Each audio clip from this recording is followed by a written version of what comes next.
Hola, buenas tardes. Me llamo Rebeca Magdalena Krop y antes que nada me gustaría darle las gracias a la Cátedra de Agroturismo y Enoturismo de Canarias por darnos esta oportunidad estupenda para presentar nuestro trabajo titulado Simbiosis entre la biodiversidad y la agricultura ecológica en agrosistemas canarios.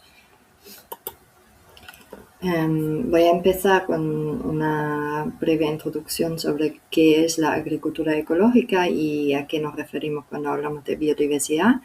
¿Qué es el proyecto Valor, el proyecto que me ha contratado para realizar el estudio que estoy presentando?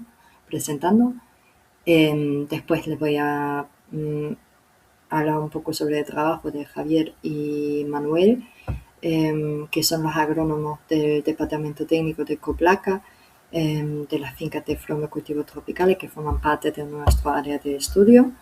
Y después les voy a presentar unos resultados preliminares de nuestra campaña de muestreo de febrero y marzo y quiero interpretar los resultados un poco con ustedes.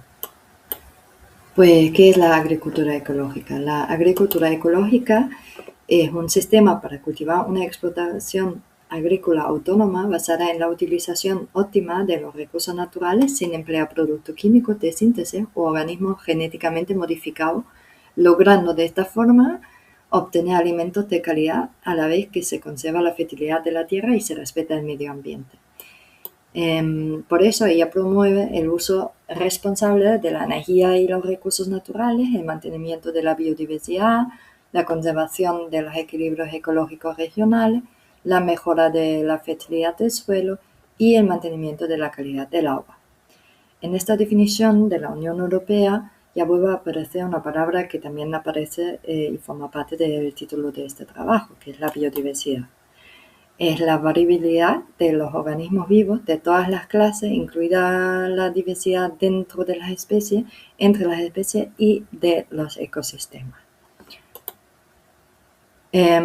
Quiero explicaros muy brevemente de qué va el proyecto Valor. Es un proyecto europeo financiado por la Unión Europea, en el cual están participando un montón de países diferentes de Europa, entre ellos Alemania, Inglaterra, Suecia, Países Bajos y también España, y son en total 9 regiones focales, o sea, 9 regiones que están realizando experimentos, el mismo experimento a la vez, o más o menos a la vez, porque todos tenemos épocas de floración diferentes.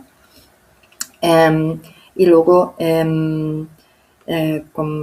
comparan sus resultados y asimismo el objetivo final de este proyecto es entender el valor de polinizadores para la sociedad y analizar hasta qué punto dependemos de los polinizadores, ¿no?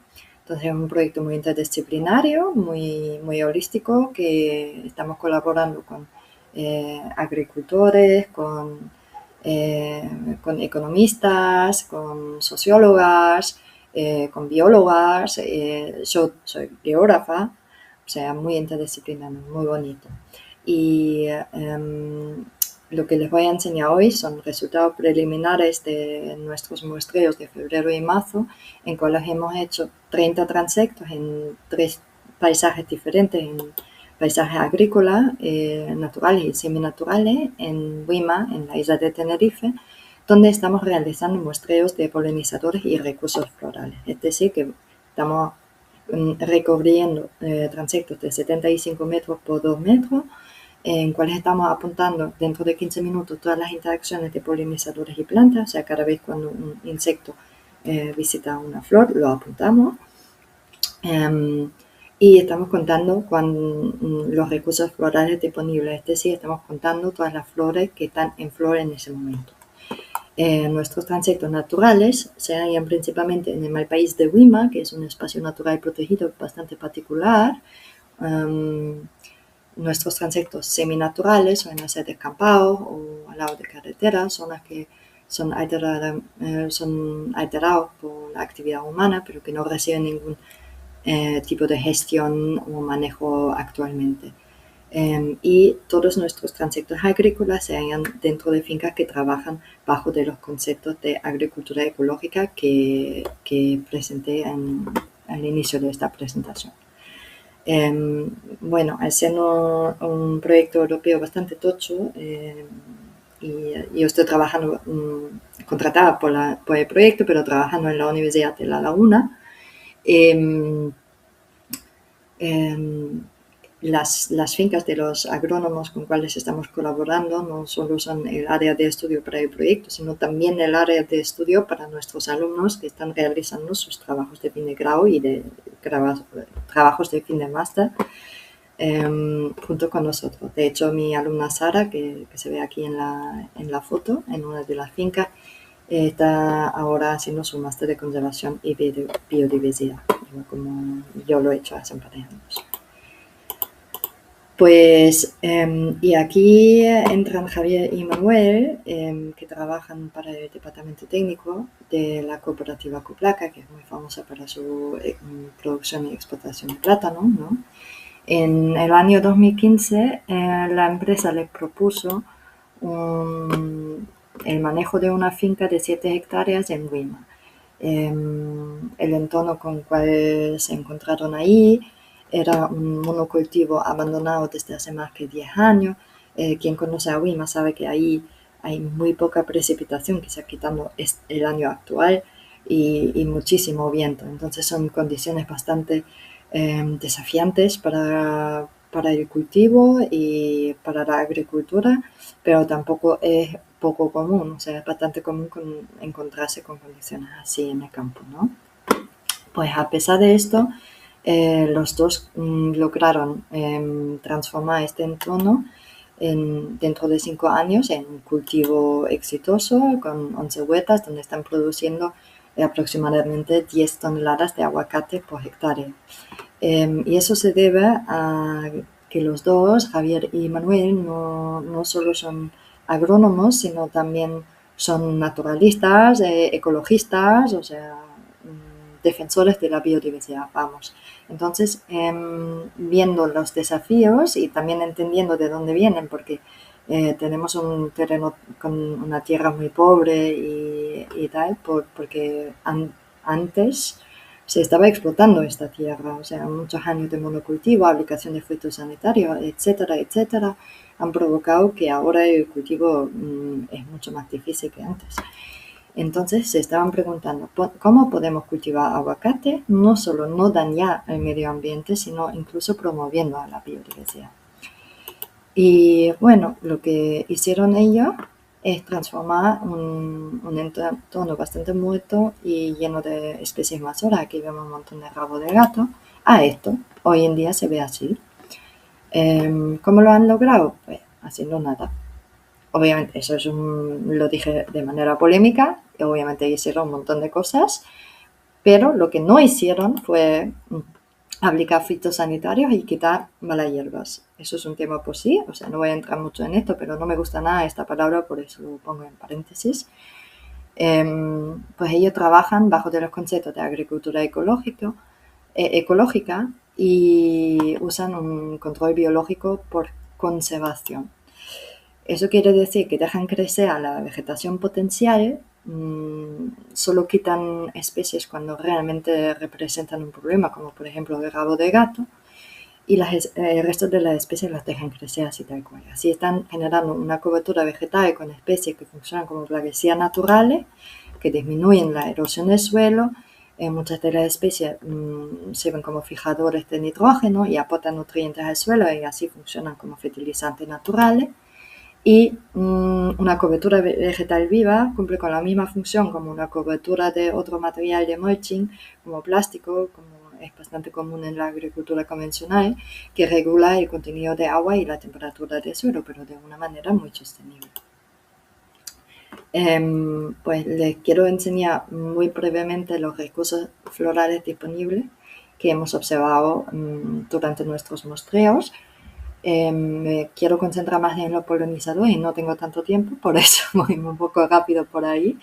Pero lo que vemos es muy interesante porque vemos que la mitad de los recursos florales disponibles en el momento de muestreo obviamente han sido flores de los aguacateros, de Picea americana, la planta de cultivo, pero que la otra mitad de la planta han sido todas plantas nativas e incluso más que un 30% endemismos canarios, o sea, entre ellos un montón de plantas protegidas.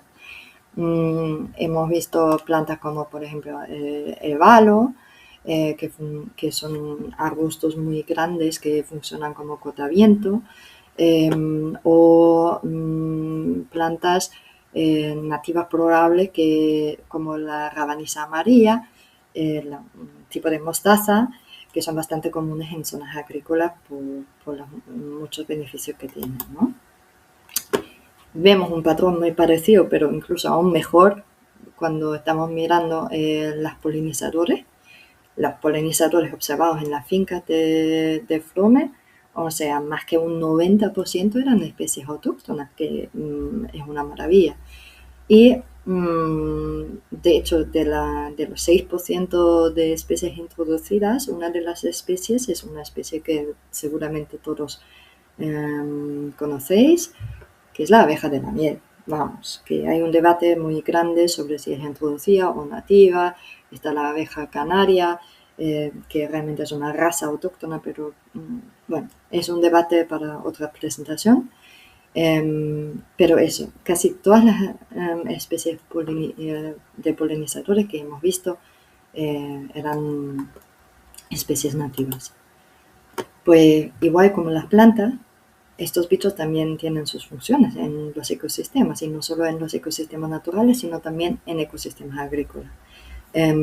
Por supuesto, polinizadores cumplen con la función de polinizar.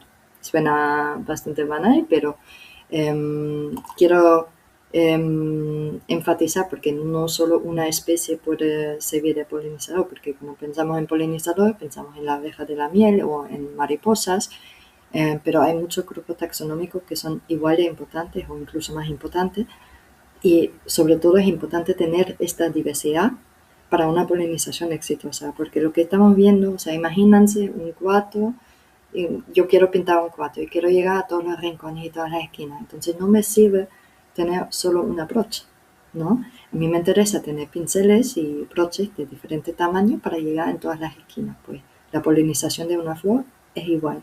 Si tengo una gran diversidad de polinizadores, yo puedo conseguir una polinización mucho más eficaz. Y la otra función que cumplen es depredación de bichos que se pueden transformar en plagas o que ya se han transformado en plagas. Pues de hecho muchas especies de la típtera, o sea, del grupo taxonómico al cual pertenecen las moscas, son depredadores de pulgones, de la mosca blanca, de trips, de lagartas, que todos son desafíos para el cultivo, ¿no? Luego el segundo grupo taxonómico muy importante son los coleóptera, que son los escarabajos, o sea, ahí también entra la mariquita, pero un montón de escarabajos endémicos también muy especiales que se alimentan de caracoles, de lepidópteros y de ácaros. Y como último, obviamente, el grupo taxonómico al cual también pertenecen las abejas, los himenóptera. Allí también entran las hormigas, las avispas, los abejoros, ¿no? que suelen depredar polillas, la mosca blanca y la cochinilla, que también es un problema muy grande en el cultivo de los aguacates. Pues analizando los datos de nuestros muestreos, hemos observado algo muy interesante. O sea, mirando la riqueza de especies en los tres paisajes diferentes, hemos observado que la mayor riqueza de especies la hemos detectado en los entornos agrícolas. Pues, ¿a qué se debe esto?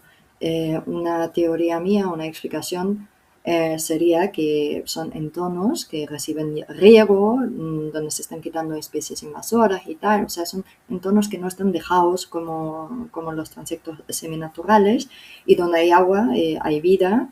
Entonces, al igual ahí, y gracias a la planta de cultivo, también hay un montón de recursos florales, obviamente.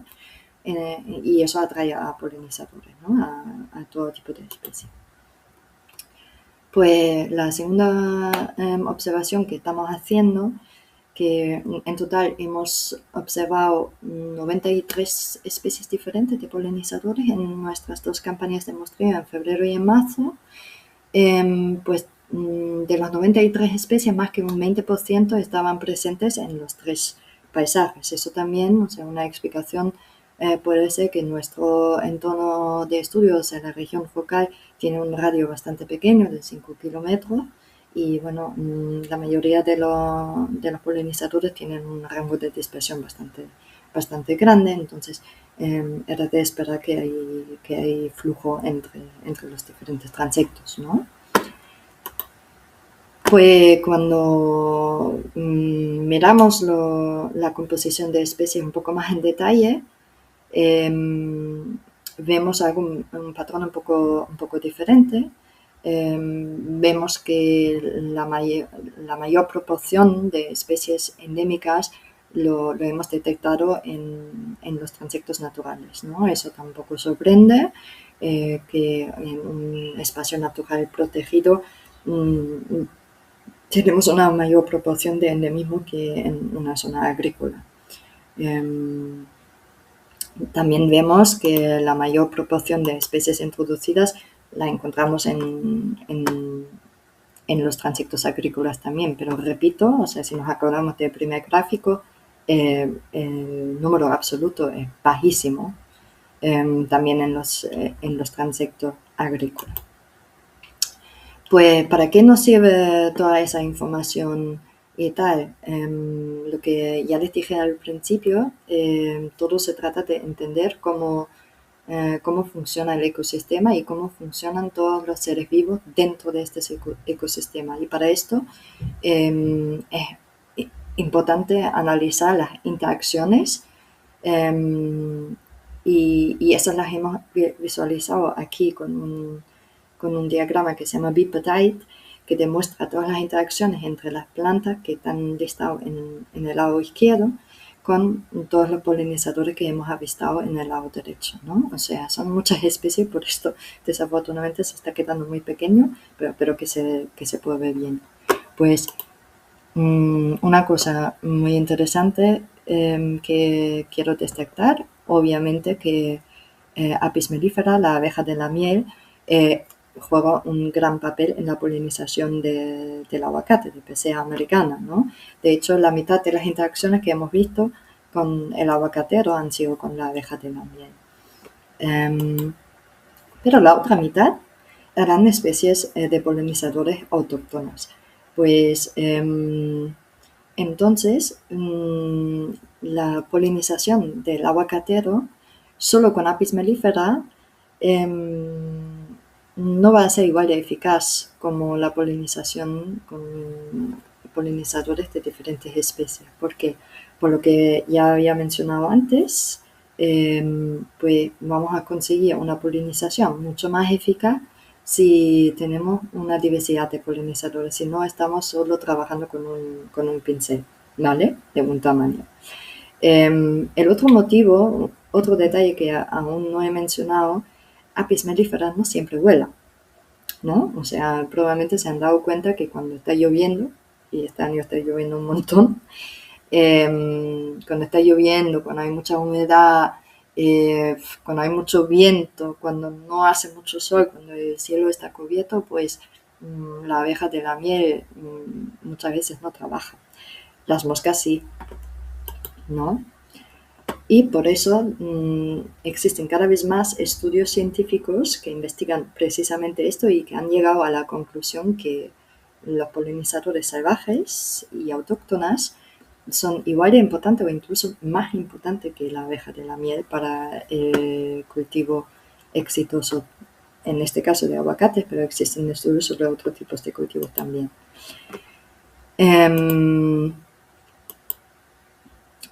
Pues ya me he pasado un poco del tiempo, espero que me perdonen.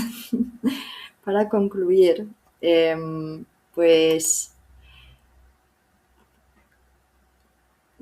espero haberos transmitido el mensaje de hoy, que la diversidad de polinizadores es importante no solamente por mantener la biodiversidad y el planeta sano, sino también es importante para mantener la red ecológica sana y estable, y eso también beneficia al cultivo. Una red ecológica sana requiere menos riego, menos mano de obra y menos, de hecho, ninguna inversión en fitosanitarios artificiales, ¿no? Es decir, que también ahorramos dinero. Y, obviamente, la conclusión final es que la agricultura ecológica no solamente es beneficiosa para los propios agricultores, los consumidores, sino también para el planeta. Entonces, el producto que al final nos estamos comiendo nosotros como consumidores tiene una mayor calidad porque no ha sido tratado tanto con fitosanitarios como agricultura convencional quizás, y hemos creado un ecosistema que se autosostiene y que requiere mucho menos manos de obra que a largo plazo que agricultura convencional. Bueno, yo espero que les haya gustado mi presentación. Ha sido un placer presentar mis resultados o nuestros resultados preliminares en este marco. Les quiero despedir con una frase que ha dicho Leo Tolstoy. Una de las condiciones de la felicidad es que la relación entre el ser humano y la naturaleza no se rompan, que tenemos que vernos como un sistema holístico en el cual todo está conectado y tenemos que cuidar de todas las variables que forman parte de este ecosistema, sea agrícola, natural o seminatural. Me quedo con los agradecimientos muy rápido. Pues antes que nada me gustaría darle las gracias a mi querido compañero Daniel Suárez Ramos, investigador contratado por el Proyecto Valor también, que está trabajando conmigo, está sobre todo en el análisis de datos y en el trabajo de campo. Él es el pro de los polinizadores y taxónomo. Gracias también a Carlos Ruiz Carrera por habernos conseguido ese proyecto maravilloso, que es el investigador principal de nuestra región focal. Muchas gracias también a mis alumnos, Sara y Carlos, por acompañarnos en todas las campañas de muestreo, por confiar en nosotros para realizar sus trabajos. Es un placer trabajar con ellos. Muchas gracias también a mi tercer alumno, Moraim Mohamed, por las increíbles fotografías macro, que la mitad de las fotos que están en esta presentación son de él, la otra mitad son mías. Y, por supuesto, muchísimas gracias a todos los agrónomos. Tengo que hablar en el masculino porque desafortunadamente no estamos colaborando con ninguna mujer. Pero a todos los agrónomos y el ICIA por dejarnos investigar en sus fincas, sobre todo a Javier y Manolo, y también le agradezco a Coblaca su gran labor de difusión, de concienciación y divulgación sobre el tema de la agricultura ecológica, que es un tema, como se dan cuenta, que para mí es muy personal y muy importante.